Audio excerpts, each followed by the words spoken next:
Good afternoon, guys. I'm Jerry Miller. Thank you kindly for joining us on the I Love CVille Show. It's great to be with you on a chilly Monday in downtown Charlottesville. Today's story is busy. Today's show, is busy.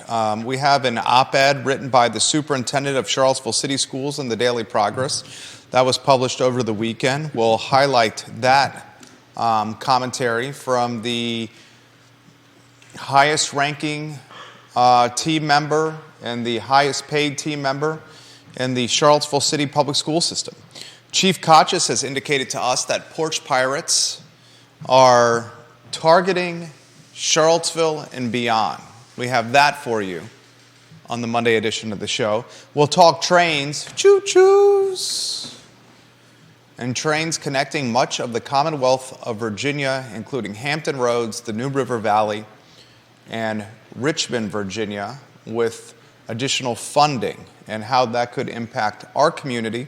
Huge proponent, yours truly. I don't want to speak for Judah, but I know him well enough to say I know Judah is as well, for alternative transportation methods. And trains offer alternative transportation methods for those of us that may not want to rely on cars or looking for different paths to get to places. We'll talk the BioTech Institute. I've highlighted this for months now, but it officially broke ground on Friday. And UVA is being straightforward. They're not beating around the bush. 2,000 new jobs, incremental jobs to the Charlottesville area, this BioTech Institute. We'll talk about thousands of additional jobs to this area and how that could impact the community on the Monday edition of the I Love CVille Show. We'll talk Mike Brown, a Monticello High School graduate who is now a wide receivers coach at Notre Dame. Fantastic story. I know downtown Mike Brown and his family. Fantastic family. Downtown Mike Brown, the Monticello High School graduate who played quarterback at Liberty, who had a handful of years in the National Football League, most notably for the Jacksonville Jaguars. His parents, Mike Brown Sr. and his beautiful wife, formerly the owners of Brown's Fried Chicken on Avon Extended. Mike Brown Sr., a realtor for Real Estate 3 in the area. We'll talk the Browns and their son's success on today's show. We will also have a conversation of a new professional soccer team, a new pro soccer team in the works here for the Charlottesville area. This would be one of the minor league systems underneath the MLS, but still pro soccer, semi-pro soccer, a welcome addition to the Charlottesville area. Judah Wickhauer is not only our director, but a key contributor to the talk show. Judah, why don't we go to the studio camera and then a two-shot with you, and let's talk letters to the editor, an op-ed, if you may, by Superintendent Gurley to the community. And I want to invite Superintendent Gurley on the talk show. He's welcome to come anytime he wants. He is the highest paid and the top employee within Charlottesville City Public Schools. He writes a letter to the editor that highlights basically what we talked about on Friday, that he should have done more sooner. I'm still of the indication, or of the inclination, I should say, of giving the benefit of the doubt for wanting to see Charlottesville Public Schools perhaps turn the corner. They have a new principal in place, a man I know well, and Kenny Leatherwood, former principal of Charlottesville High School. He's back for another rodeo as the interim principal. Mr. Leatherwood is going to run the show into summer of 2024. And Superintendent Gurley, in the op-ed to the Daily Progress, highlights a number of improvements that will be made to the high school, improvements that we asked to be highlighted on this talk show about a week ago, specifically better security for secondary entrances, specifically more accountability for students not following the directions. Superintendent Gurley highlighted that it's 14 and 15-year-olds that are causing much of the difficulty in the school. Not necessarily upperclassmen, but lowerclassmen causing much of the trouble. And he said to give us the benefit of the doubt as we try to fix these issues, including hiring more people, including moving people from the front office to the high school to serve as a,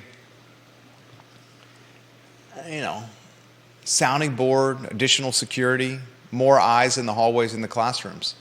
Where do you want to start with this story? And viewers and listeners, we'll open it up to you as we want to welcome many folks around the Commonwealth watching the show, including a large portion of our I Love CVille Show viewer and listener top 25 power poll. John Blair, welcome to the program. Thank you kindly for joining us. Where do you want to start, J-Dubs? Well, I think it is a start. It's a place to begin fixing what's not working, and hopefully he's heard what the parents have said. Hopefully he's heard what the substitute who wrote another op-ed to the Daily Progress. Hopefully he heard what they had to say, and hopefully all of this is not just trying to window dressing.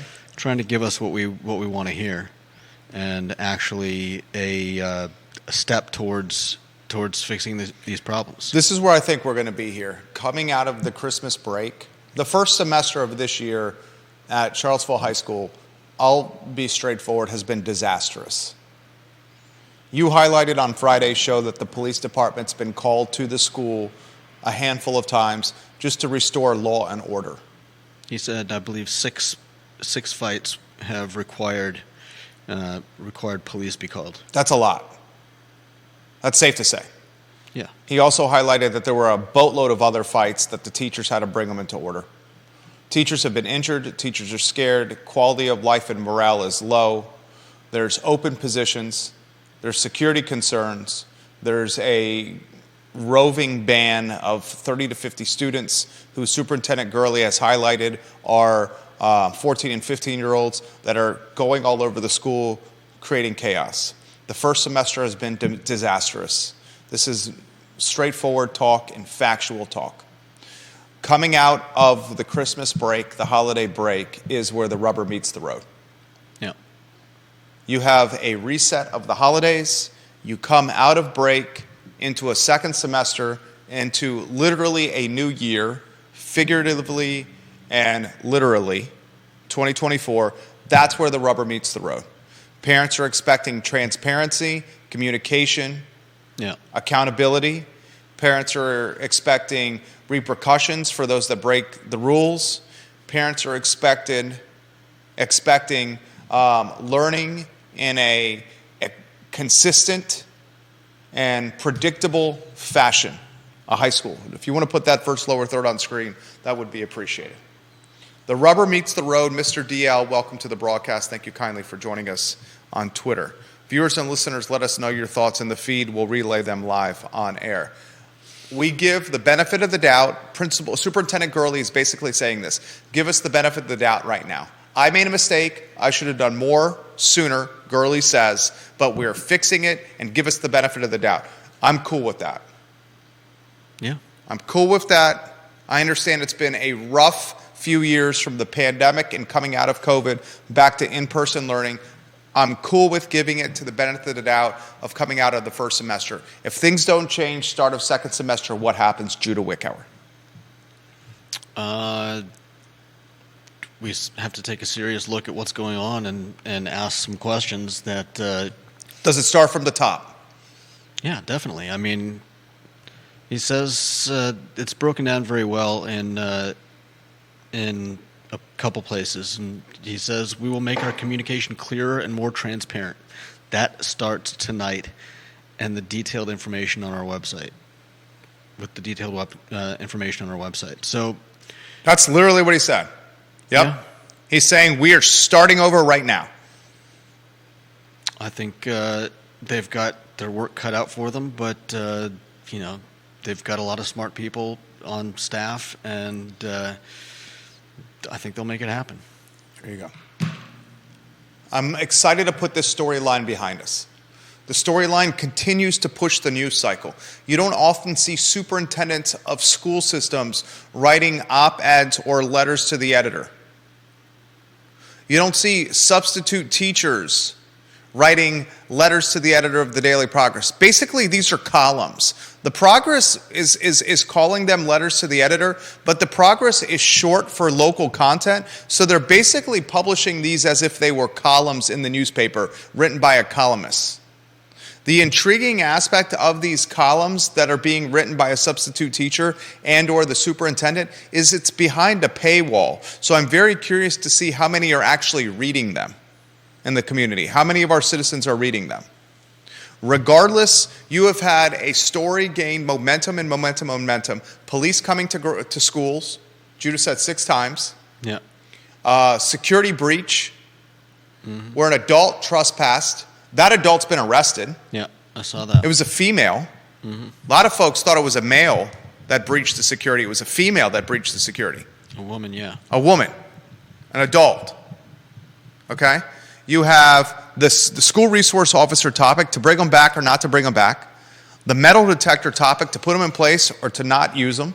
Yeah, I think those 2 topics are probably the big question marks in all this, because I don't know that there's currently any push to get metal detectors. Oh, they're talking about it. I'm sure they are. School board's talking about it. Superintendent's office is talking about it. But they straight up said we're talking about it. Yeah, but even if they're talking about it, that probably doesn't mean that they yet have the money allocated for that kind of thing. I want to put not this something that they could just buy and install at doors. I want to put this storyline behind us, but I cannot. Here's why I cannot put this storyline behind us, and I'll try to do it in timeline or chronological order. You want some chronological order for the schools? Here it goes. You start the school year with not enough buses to get kids to school, so you have to do walking buses. Kids do not get to school on time, and they don't get home on time, and there's the invention of something called a walking bus, which boggles my mind, where kids generally or literally are walking together around the city to school. They are trying to make lemons out of lemonade. That's how it started. Yep. Second part, Chapter 2. Here's Chapter 2. The fights, so much that police have been called 6 times to restore law and order. Yeah. Chapter 3, the principal resigns unexpectedly and unplanned in the middle of the year and gives 13 days notice. Chapter 4, a brouhaha so significant before Thanksgiving that police were called yet again and an adult was let through a side door, scaring the bejeebus out of everyone. Chapter 5, a planned sick out for the Friday before Thanksgiving. Where they did not have enough teachers to staff the school, so they had to close it unexpectedly about an hour and change before the school day started, letting parents know there's no school because we don't have labor to staff it. Yeah. Chapter 6, the sick out extends into Monday and Tuesday before Thanksgiving, where the teachers are basically saying, we want a hard reset, we're not showing up to work. So the superintendent says, no, we're going to have school on Monday or Tuesday, and then a Saturday impromptu school board meeting behind closed doors. He says, I made a mistake. We actually are not going to have school Monday or Tuesday before Thanksgiving. I'm backtracking on what I'm saying. Chapter 7, Kenny Leatherwood, former Charlottesville High School principal named, interim principal. Chapter 8, listening sessions at Charlottesville High School, 2 of them, that infuriated and aggravated parents that attended because they thought they were placated or they were treated like children, asked to meet in an auditorium or watch via Zoom for a kumbaya moment and no actual plan of attack. What chapter am I on now? Am I on chapter 9 or chapter 8? There's so many chapters to this Stella novella, I've lost count.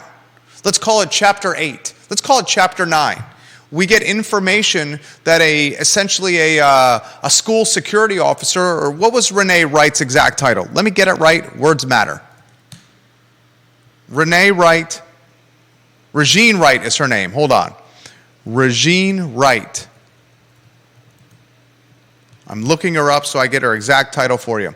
A former Charlottesville police detective who briefly served as the coordinator for school safety and security for Charlottesville City Schools. She resigns unexpectedly after only 3 months on the job. She goes on Courtney Stewart's talk show and said, "I quit because the high school was breaking the law in response to an alleged sexual assault and not reporting it to the proper authorities." Mm-hmm. Chapter 10. Oh, somewhere within those chapters, I missed a chapter, was a substitute teacher writing an op-ed to the Daily Progress, the local newspaper, saying when she signed up to substitute, she was not greeted by anyone, didn't have a key to get into her classroom, had a line of students waiting outside their classroom with the door was being locked, was not given the internet to access the ISP so she could educate her kids, was not shown where the staff bathroom was, and was given no instruction whatsoever on disciplining children. Basically, she was told, you can substitute, show up to work, figure it out on your own. That's basically what she said. Find the bathroom on your own. Find the bathroom on your own. Figure out the internet Wi-Fi password on your own. Find a key. You basically break into your classroom door by getting a cat burglar's, that little pouch that has the instruments that the cat burglars use in the movies, and Jimmy rigged the lock so you can get in the classroom. She wasn't given a key. Next chapter, Gurley writes a letter to the editor, a column basically, to the newspaper. And he's saying, we screwed up, we effed up, give us a break, we're going to fix it. We give him a break through the first semester. Second semester is where the rubber meets the road, and I hope I'm done talking about this storyline, and it's business as usual at the only high school in Charlottesville, because that's what we all want. That's what we all want. That's what you want. It's what I want. It's like local government. We want it to be boring in the background and predictable. What do we want from education? We want it to be boring and predictable. That's what we all want as parents. We give them to the second semester. If things don't change, then heads roll at the top. Next topic is one Judah brought to my attention. New lower third headline, if you could. Then we'll talk trains, planes, and automobiles. We'll talk the BioTech Institute, which I've been highlighting, officially breaking ground on Friday. My family watched that movie over Thanksgiving. It's a great movie. It was a lot of fun. Planes, Trains, and Automobiles. It's a great movie. I think I've seen Christmas Vacation with Chevy Chase borderline 20 times, since Thanksgiving. The only thing that's rivaled the Griswolds' Christmas Vacation at our house is Home Alone 1. How they forgot Kevin again in Home Alone 2 is absolutely befuddling. The McAllisters and Child Protective Services should have had a conversation. For the second straight Christmas, they forgot Kevin. They misplaced Kevin. They lost Kevin. They take a trip to Paris while leaving Kevin in Chicago. And then in Home Alone 2, they take a trip to Miami while allowing Kevin to board a plane to Manhattan. Child Protective Services in 2023 would have been called. Somehow in the mid-1990s, the police and CPS don't care at all. They just allow 10-year-old boys to hang out for weeks on end in the Big Apple with daddy's credit card and a wad of cash and the Plaza Hotel with Donald Trump walking by the exit and entrance as Kevin's coming in. Crazy, crazy, crazy. Porch Pirates. Set the stage for us. Metronome, J-Dubs, Judah B. Wickower. I mean, anyone that's been on social media has seen videos of people's Ring cams and house cams catching thieves coming and stealing packages that UPS and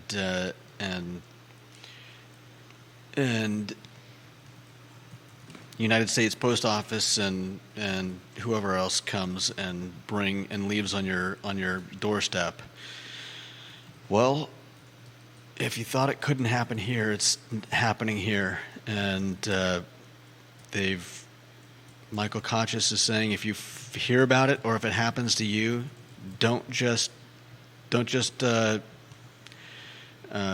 report it is what he's saying. Don't just write it off. Report it. Yeah, report it, because it's probably not just happening to you. And somebody... There's a Porch Pirates criminal ring. Whether it's you or someone near you, someone probably has those people on camera. And when people start calling the police to let them know that something has happened, there is an increasing chance that they will be able to get a hold of some type of video footage that will help them figure out who's doing it and bring them to justice. Porch Pirates criminal ring going on. They're targeting packages on your front porch. They're targeting packages in your mailbox, targeting packages in your back porch. They're watching as UPS and as FedEx drop off packages.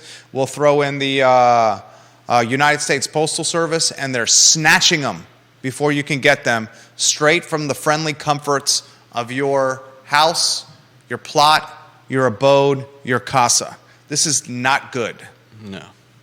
We don't want porch pirates targeting our houses. We should all be vigilant, and we should work accordingly to catch whoever is doing this.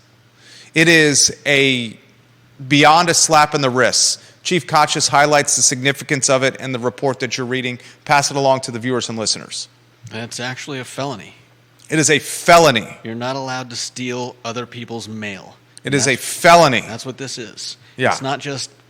It's not just taking a TV out off of your front porch or a nice recliner. It's an actual felony, and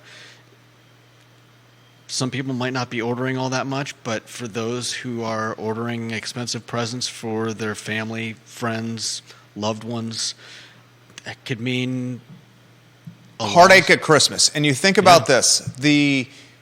I want, before, obviously this is a stinker of a situation, but I want to highlight this.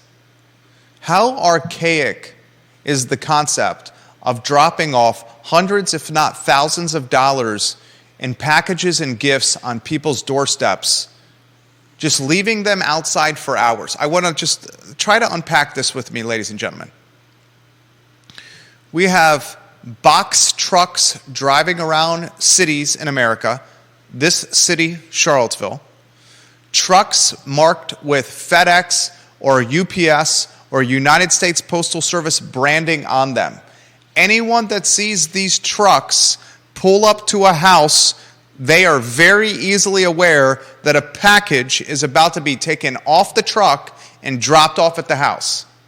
These packages, hundreds of dollars, thousands of dollars, are then left unattended on the front porch or in the mailboxes or on the back door, the back porch of people's homes. The extent of the security measure is the FedEx driver or the UPS driver taking a photo of the package being dropped off on your front door. That's the extent of it. Then those packages are left unattended for hours, if not a day or longer, before the homeowner picks them up and brings them on inside where they are truly safe. I want you to understand the archaic nature of receiving packages in this capacity. This is akin to trading stocks through carrier pigeon. This is akin through utilizing Morse code for communication. This is akin to sending fax machines to communicate information. But really, what's the alternative? There's got to be something better than this. I mean, yeah. Lock boxes on front porches. We have in this building right here a drop point that's out of sight and is under lock and key. Why we don't have a box that has a programmable code or a code that can be utilized by delivery drivers to type the code in, open up a box on a front porch, and put the package in, I have no idea. I mean, that seems a little. That could get. Is the FedEx driver expected to? It's in the notes of the FedEx driver delivery. Okay. It's in the notes of the delivery for the FedEx or UPS guy. Leaving a package on the front porch at the time of Christmas when Chief Kotchis is saying we have a porch pirates ring targeting Charlottesville. This is the definition of stupidity. This is basically saying, here's the front door to my house. I'm going to leave it open and unlocked. Not only unlocked with the door closed, but the door literally open. And I'm not going to come back to my house for hours. Take whatever you want.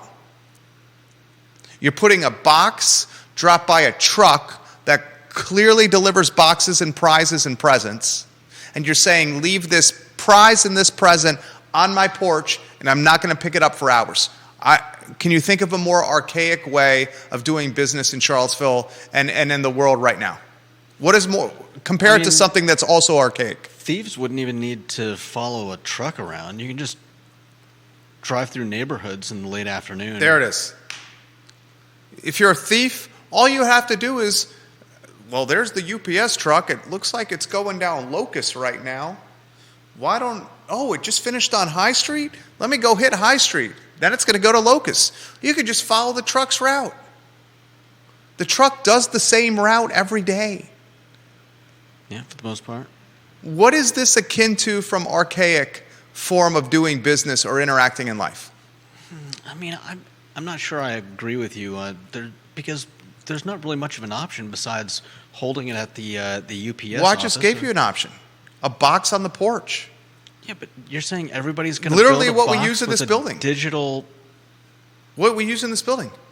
We got a box that the UPS guy puts packages in when he comes to drop them off.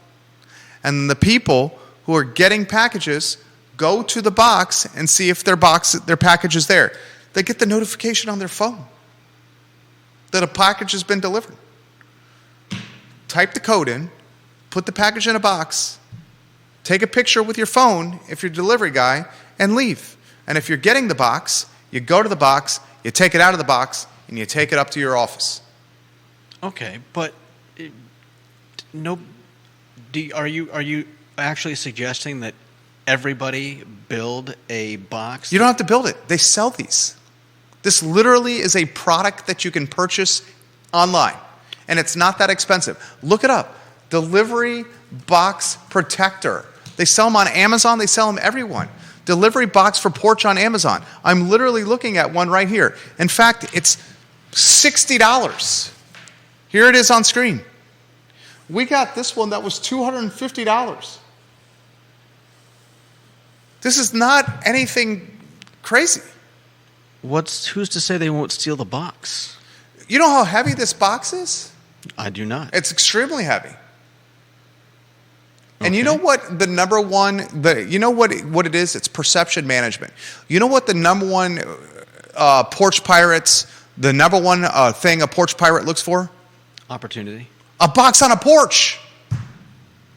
You know what happens if you just take the idea of the visual of a box on a porch out of the equation and say, oh, I'm driving by. Wait, there's no cardboard box on the porch? I guess I'm not going to target that house. You know what one of the number one measures, one of the best measures to keep a home invasion or home robbery from happening? Lights. Lights. You know what number 2 is? Car in the driveway. Car in the driveway. You know what number 3 is? No, I don't. You're 2 for 2. Yeah, I know. A dog. I was guessing. A dog. It's not gun or having Rambo behind the door. It's having lights on, a car in the driveway, and a dog of any size. It could be a freaking chihuahua, but if it alerts the owners or pretends to alert the owners or barks so people think there are people there, Yeah. it makes a difference. Mm-hmm. Get a box. There's 3 options right here ranging from $40 to $250. I suggest this one. And put it on your porch. And take the box out of sight. Some of these don't even have codes that you type in. They're just boxes that don't look like cardboard on a porch. Okay. Just a suggestion. Put the next topic in if you could put this on the screen. You're going to set the stage for this one, my friend Judah B. Wickower, the metronome of the talk show. Trains, planes, and automobiles. In this case, it's just trains, and more trains. There we go. So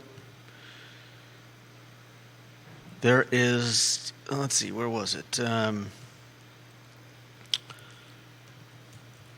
Virginia is getting close to possibly having a much better transportation system.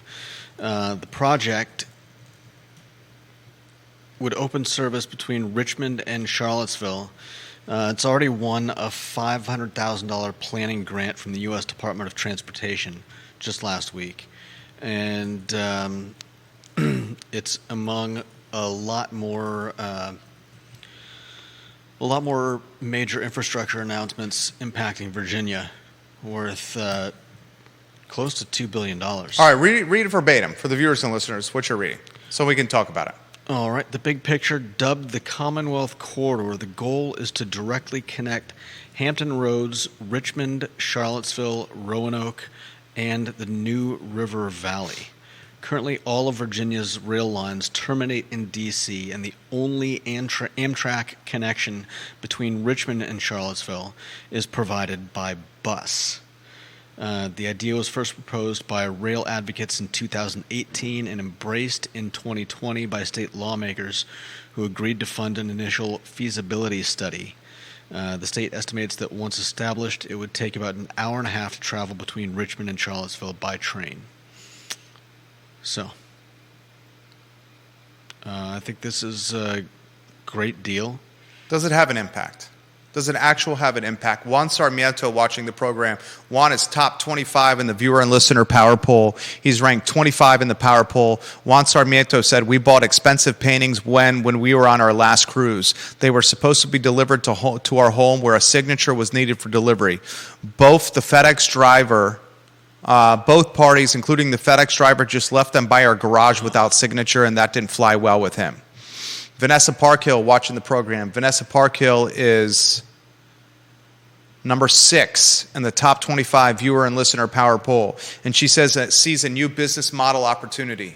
If you work from home, you could get paid a small fee to receive your package so it does not sit outside. You're basically a drop-off point for a neighborhood. A custodian or a babysitter for packages, if you may. I work from home, drop them off at my house, go to Big Steve's house, use Big Steve's address, because Big Steve works in his tighty-whities and his robe 9 hours a day, 5 days a week. Have Big Steve in his tighty-whities and his robe sign for your package, and then pick up the package from Big Steve at the end of the day when you get off the clock. Yes, you're going to have to see him in his tighty-whities and his robe, but that's worth it so your porch pirates don't target your house. Deep Throat, watching the program, he's number 1 in the top 25 power poll. He says he loves that Mike Kochis is taking piracy seriously. He wonders if the Commonwealth's Attorney's Office will pursue charges and call this a felony or ask for a lesser punishment. Deep Throat says, in much of Charlottesville, porch piracy is hard. You will need a car because the city is not walkable. The car has plates. People have cameras. You will get caught. And most of the boxes have stuff that probably is fairly unattractive to fence. How often do you win the laptop lottery? In more dense cities, you could do porch piracy on foot and disappear into the city. Amazon has a program where you can give them the ability to open and close your garage door using certain smart garage door opener systems. Overall, given the priorities of law enforcement and the practicalities, mass retail theft is better risk reward. Suzanne Daly says, Big Steve and his tighty-whities. I'm peeing right now. You don't want to see Big Steve and his tighty-whities in his robe. He's got a coffee stain on his robe here from dribbling coffee down his chin, and has stained his robe, and he's doing Zoom calls without the background on so he can stay in this gear. Jason Howard, watching on Rio Road. Is Jason Howard in the top 25? Because he better be. Oh my goodness gracious, I'm not seeing Jason Howard in our viewer and listener top 25 right now. That is a travesty. Who put this list together, Judah? Who put this ranking together? I don't know. I keep getting email after email after email after email about this thing. I don't know. Jason Howard, King of Rio Road, you're now 26 in the viewer and listener top 26 power poll. He says, I believe I read the article about the train service expansions in Virginia. In addition to what you are talking about, I read that service between Charlottesville and D.C. would expand from 3 days a week to daily service, Judah. He also says, will the expansion of service to RVA be frequent and quick enough for people to commute by train to the city or vice versa? And therein lies the rub, in my opinion. Yeah, that's the great question. Therein lies the rub. If it's just if you can't use it for work, it becomes far less useful. Bingo. There it is. Is this like my brother-in-law hopping a subway from, I should know where he is in Connecticut. Is it Norwalk? I think it's Norwalk. Is this like someone being able to commute into Manhattan on a train that's comes every 15 or 20 minutes, and you can plan your schedule around it? You see this around New Jersey and Connecticut. Folks commuting into Long Island, commuting into Manhattan. Folks on Long Island, New Jersey, Connecticut, taking the train to work. They can plan where they live. They can plan their schedule, their departure time, and their arrival time around a train schedule.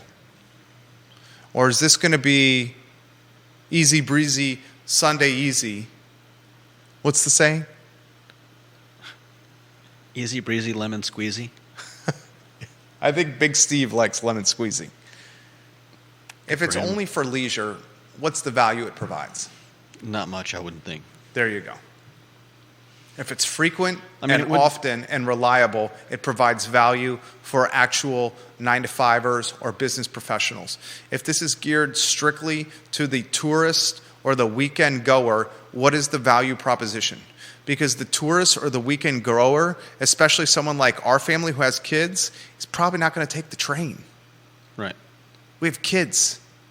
Kids are a pain in the, what do you call it, the tuchus? Yeah, tuchus. Kids are a pain in the tuchus. You're not going to take the train with them until their teenage years or older, where they can sit in a seat and be civilized human beings. Well, because if you're going to Richmond for the weekend, do you really just want to walk around everywhere? There it is. And but if you're going to Richmond Monday through Friday and you have a set destination, you don't care. Yeah. Yeah, if you can get a ride from the train station to where you need to go and back to the train station and head back at the end of the day, it seems ideal. Deep Throat, number 1 in the top 25 power poll. New York City Metro North trains run with 10 to 20 minute headway during the rush hours, or at least they did pre-COVID. Doubt that is happening in Charlottesville and Richmond. Yeah, I kind of doubt that too, but I'm not throwing shade on trains. I love trains. I love trains. I'm a huge proponent of the gondola system around here to get transportation, traffic off the roads. Have you been on Pantops or 29 North during rush hour? Ivy Road by the Boar's Head or Moe's Barbecue or Ivy Square Shopping Center during rush hour? It is brutal McBrutalstein. I want to get the traffic off the roads, but let's call a spade a spade. If the trains aren't consistent and frequent, the impact it's going to have is not great. Right. Still respect the story that you shared, Judah. Next topic. Let's put it on screen. Paul Manning BioTech Institute. It's official. It broke ground on Friday. Bob Yarborough, I'll get to your comments. Bob Yarborough is now in the power poll. Bob Yarborough, you're a top 27, the king of Redfields. Bob Yarborough, and the top 27 viewer and listener power poll, YARBROUGH. YARBROUGH.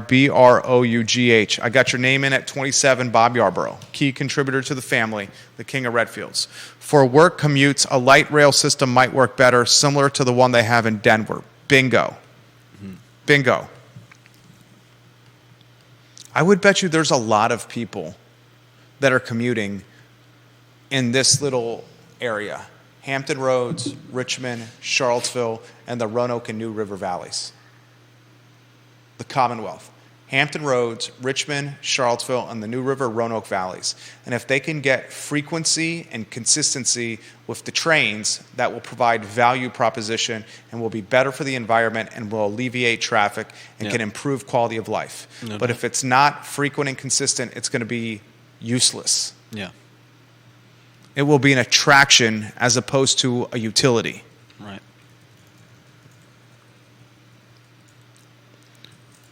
UVA is straight up telling us you're going to have 2,000 minimum new jobs to the area because of this school, the BioTech school. They broke ground on Friday. I've been singing this song for a year. Since Paul Manning announced a $100 million donation to UVA to fund a biotech school, I've been utilizing this platform to say thousands of jobs are coming to this area for a year. And now in a press release, in a story written by Josh Barney for news.virginia.edu, interesting sidebar, when I was a staff writer for the Daily Progress, my first job out of UVA was as a stringer part-time reporter for the Daily Progress. I then parlayed that stringer position into a staff writer position, and then that staff writer position I parlayed into an editor position. While working at the Daily Progress, Josh Barney was there. He finished his career as the city editor for the Daily Progress, and I believe was the interim managing editor of the Daily Progress at one time, now a PR contact for the University of Virginia. Josh Barney was one of the best editors I had the privilege of working alongside. He was knowledgeable. He was a fantastic editor. He understood the concept of editing a story on deadline, where he didn't get too much in the weeds, but he made the copy flow better. He was a true professional. He writes this release. It was published this past Friday on the Paul Manning BioTech Institute. You had Paul Manning there, of course, $100 million from he and his wife. You had UVA Health CEO Dr. Craig Kent. You had Jim Ryan there. UVA Rector Robert Hardy was there. Glenn Youngkin was there. Friend of the program, Lloyd Snook was there. Just saw him walk down the hall. You had the heaviest of heavy hitters there. And buried deep into this story, they talk about the 350,000 square foot facility at Fontaine Research Park. They talk about the $100 million donation from philanthropists Paul and Diane Manning. I love the Mannings, what they're doing here. They talk about Glenn Youngkin being there, Ryan being there. They talk in this article about Youngkin announced that he will ask the General Assembly to invest an additional $50 million into the Institute on top of the $50 million the state has already committed. You're up to $200 million right now, guys. You talk Paul Manning, the Chief Executive Officer of PBM Capital,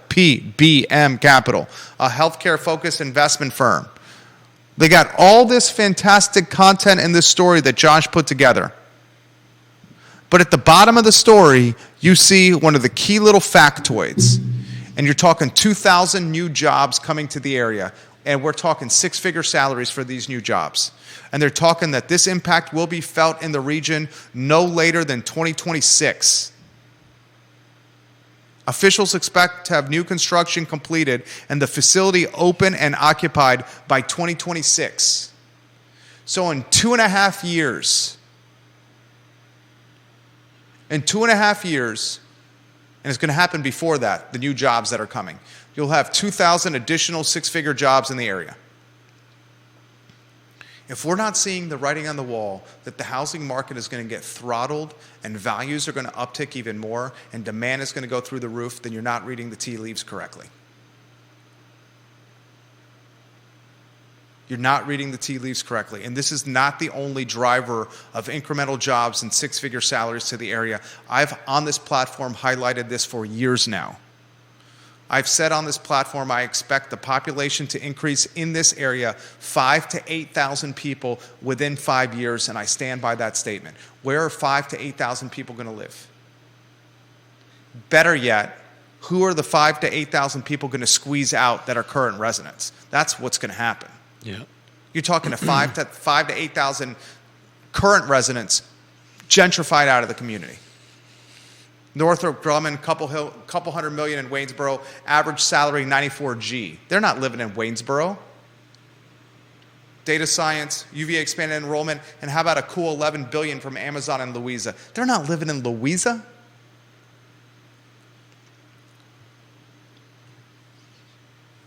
I've been here 23 years in this community, and I have never seen the housing ecosystem this throttled.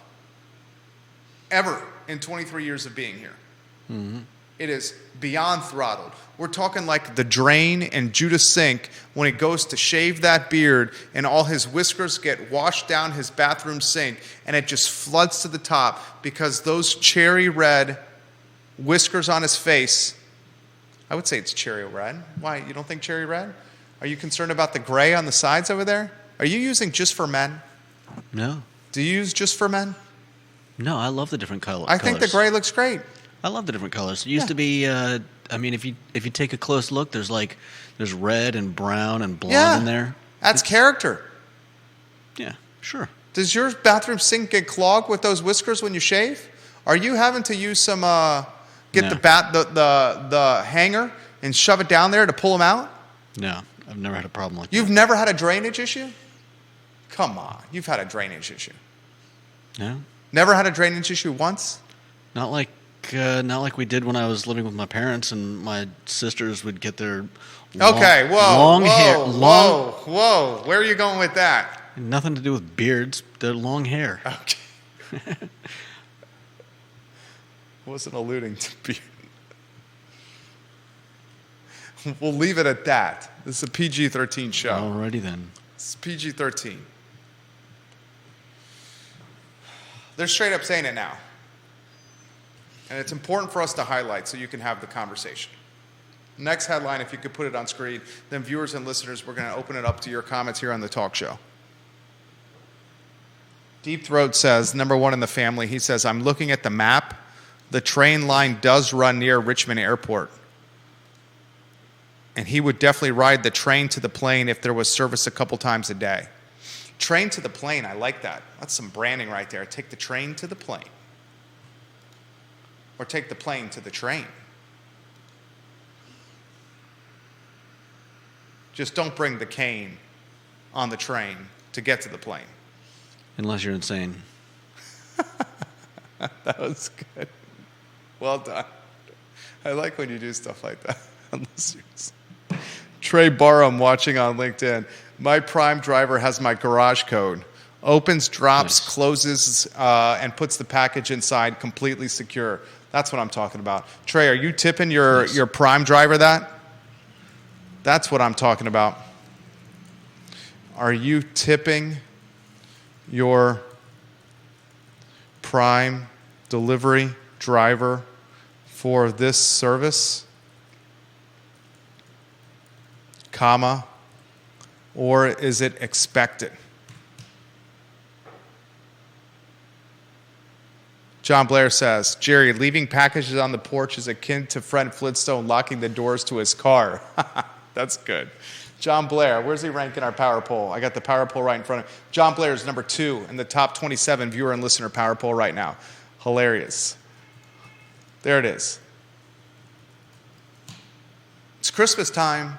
Let's leave our iPhones and our MacBooks and our iPads and our smartphones and our children's bicycles and our children's tablets and our televisions that we ordered on Amazon or whatever e-commerce platform we shop on, and let's let them stay on the front porch of our house or next to our mailbox for hours unattended and just hope that mankind will abide by the golden rule and not steal from us. Neil Williamson says, beard talk with JW. Neil, when you grow that beard, does your drain and your bathroom sink get clogged? And Neil needs to be in the power poll. Neil Williamson, number 28 in the top 28 viewer and listen power poll here on the I Love CVille Show. The king of content, Neil Williamson. Who's got the best beard in Charlottesville, do you think? Bob Yarborough's got a damn good beard. I was talking to a guy at the grocery store the other day who had a pretty impressive beard. His name was Marlon. Oh, man, we got to put Marlon from the grocery store in the best beard game in Charlottesville. Tell me about Marlon.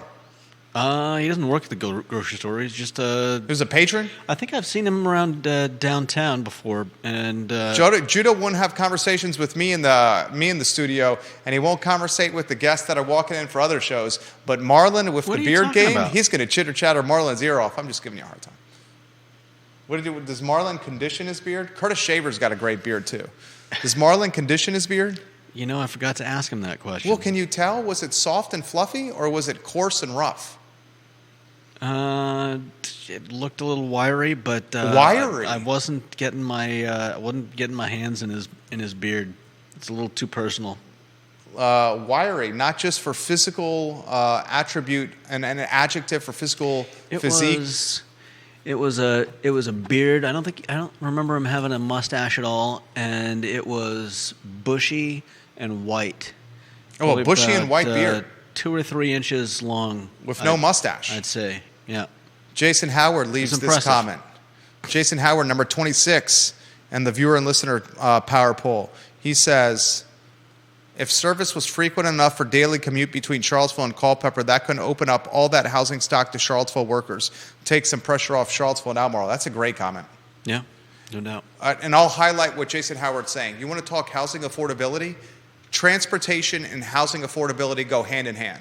Yeah. Because if people are forced to go to Buckingham or Nelson County to buy houses in the sub $300,000 range and then are expected to drive in their vehicles 1 hour to the epicenter of employment, Charlottesville, and 1 hour home from the epicenter of employment back to their house, the affordability from buying a house under $300,000 in Buckingham and Nelson and Waynesboro, Augusta County will be eviscerated, evaporated, eroded.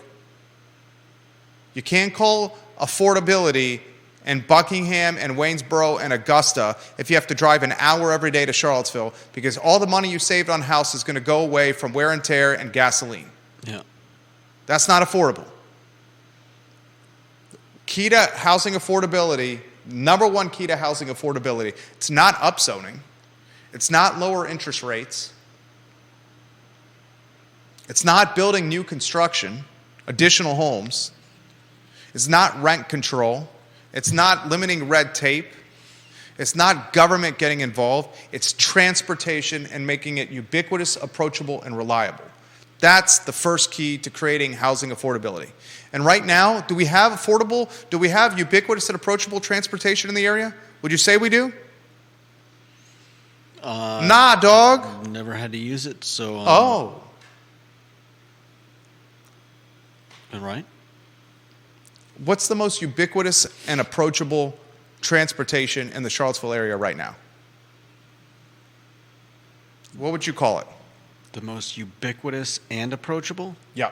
And affordable transportation and reliable transportation in this area right now. I have a clear-cut answer to this. I'm curious of what your take is. The cat bus? I don't think it's that. Okay.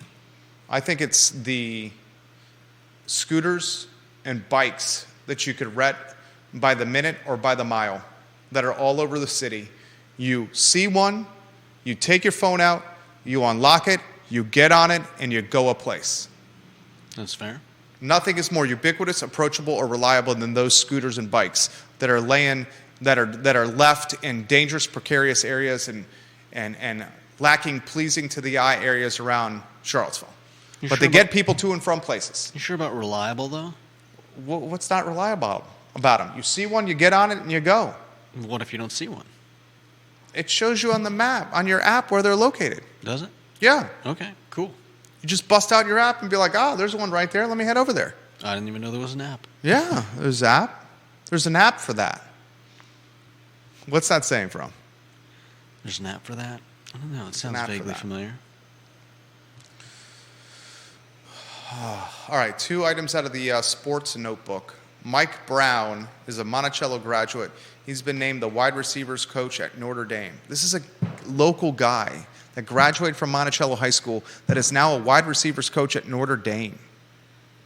He played high school football for Brud Bicknell at Monticello High School, high school basketball for Kareem Martin at Monticello High School, and he played baseball for Mark Mason, Pete O'Malley at Monticello High School. He was a 3-sport star. I made a legitimate argument multiple times that his best sport with the most professional upside was baseball and not football, but he loved football. He took the Mustangs deep in the postseason as a quarterback. He went to Liberty, where he was a star quarterback at Liberty for Danny Rocco, signed with the Jacksonville Jaguars, had 35, 36 catches and a couple of touchdowns in his NFL career. Short career, but he still made it to the big leagues and earned money playing pro football. Then he started an assistant coaching career, first at Michigan, where he was essentially a grad assistant. Then he went to Delaware, he went to Liberty, he went to Cincinnati, and now he's at Notre Dame. Downtown Mike Brown is a success story. His parents, the former owners of Brown's Fried Chicken on Avon, they sold that business and that real estate for a nice payday. A nice payday. I used to love Brown's Fried Chicken on Avon, where you can get $10 of gasoline on Avon and walk away with a free piece of fried chicken. Did you ever do that? I never did. You never did? No. Go to Avon. I don't think they offer it anymore. Get $10 of gas, and next thing you're leaving with a nice fried chicken breast.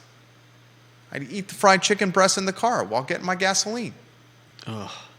What? You really want a greasy steering wheel?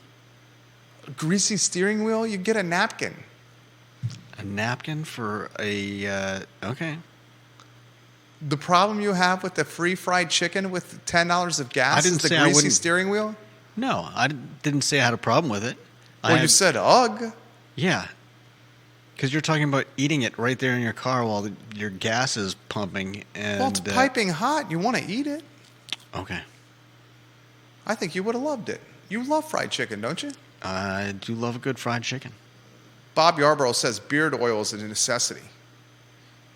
Juan Sarmiento says, where are these poll results? That's a great tip from the viewers and listeners. Where's the what? We need to publish the power poll of viewers and listeners on ilovecville.com. Thank you, Juan Sarmiento, for making the show better. That's exactly what we're going to do. We're going to take the viewer and listener power poll, and we're going to publish it with names and a bio picture next to their name and their ranking. Unfortunately, Deep Throat, what do we use for your photo, Deep Throat? You're number one in the power poll. You have anonymity. What do we use for your photo and the power poll next to your moniker, Deep Throat? Any suggestions, Judah? Picture of a guy with a trench coat and a fedora, like on the incognito browser. Okay, there we go. That's the best suggestion we got so far. I'm open-minded to any ideas. He says, Alfred E. Newman, headshot. Why is that funny? You guys are smarter than me. Do you know? You don't know who that is? Tell me who that is. Come on. Oh. From Mad Magazine? Okay. We can use that. Can we use that? Do we have the copyrights to use that? Were you a Mad Magazine guy? Yeah, for a while. When I was younger, when I was living in California. You like Mad Magazine? It was fun. I remember the all Star Wars Mad Magazine specials and things like that. They were they had Neil Williamson funny says, jokes. Neil Williamson says for Deep Throat, we need to use Smoking Man from X-Files for Deep Throat. There you go. That's another good one. Neil Williamson, that's a good one. Neil Williamson is in the power poll. Neil Williamson's name is going to be there with the moniker King of Content as well, and a link to the Free Enterprise Forum. I'm responding, that's legit. All right, last item out of the notebook before we get to your comments, viewers and listeners. There's a semi-pro soccer team coming to the area. My wife sent me this news. It's the Charlottesville Blues. This is a few tiers below MLS. They're going to play soccer at St. Anne's Belfield. So it's essentially the minor leagues of MLS, and a minor league team will be here in Charlottesville. Their first match is in May of 2024. I say I'm all for it. Sports, getting our youth focused and involved in sports with teams to cheer for and away from screens and smartphones and tablets, I'm all for. I'm a huge team sport proponent. I think we learn lessons in life from sports that we don't in other vicinities or realms.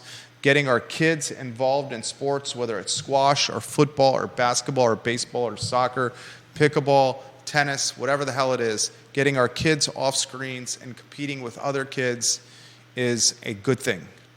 Screens are no bueno chico. And I'm saying this while hosting a talk show on a screen. Vanessa Parkhill has a comment for Deep Throat. Vanessa Parkhill in Earlysville, and Vanessa Parkhill is in our power poll. She checks in at number 6. She says, Deep Throat should get to provide an avatar for his profile. Vanessa Parkhill also says, I'll bet Deep Throat's son, High Voice, could come up with something clever so you don't need to worry about copyrights. I have no doubt. Deep Throat, your son, High Voice, is getting props on one of the 15 Facebook pages this show is on. Vanessa Parkhill says, let High Voice come up with something clever for Deep Throat's profile picture. And she says, more sports everywhere for everyone. I love this. I love the communication with the viewers and listeners on various social media pages. James Watson. James Watson's a key contributor to this family. James Watson is number 5 on the power poll. And James Watson says, I used to commute to D.C. for work, and the local train was not ideal. Now most people doing that work are working remotely, so as much as I love the idea of a commuter rail, I can't see a 5-day-a-week demand for commuters here anymore. Bingo. That's exactly what I think. Exactly what I think. I think unless the train is more frequent or reliable and it comes at a more affordable price, I don't see this having an impact. I just don't see it. And have you tried taking a train with babies or 5-year-olds or a 1-year-old? I don't think I've ever taken a train anywhere. My wife and I took the train from Charlottesville to Grand Central in Manhattan, and it was awesome. Now, it took way longer than what would have taken for us driving, but I had a couple of beers at the bar car. She watched a movie or two on her tablet. I was talking to strangers, including Marlon from the grocery store. What was his name?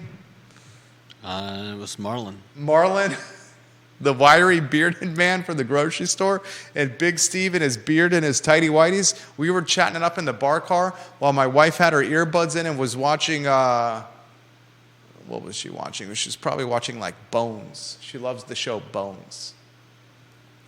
Loves watching Bones. And it was great. But I wouldn't do it with kids unless you had a sleeper car, and that ain't cheap. Why would you do it with kids? Why wouldn't I? You'd rather have them in a car with you? A sleeper car, at least you can confine them into the room so the people around aren't impacted by their lunacy. Love my kids, but they're lunatics. John Blair, you're 100% correct, Jerry. Land use without transportation solutions is like a 5 easy pieces without the bacon. God, that's one of the best comments John has made. One of the best comments you have made. 5 easy pieces from Little John's without the bacon. That's fantastic, John. Little John's is coming back. I got the message from their Instagram account that they're coming back next year. Wow. I think Stefan Friedman is behind Little John's coming back. All right, I got a 2 o'clock. Judah Wickhauer, Jerry Miller, the I Love CVille Show. We are back tomorrow at 10:15 with the Jerry and Jerry Show. So long, everybody.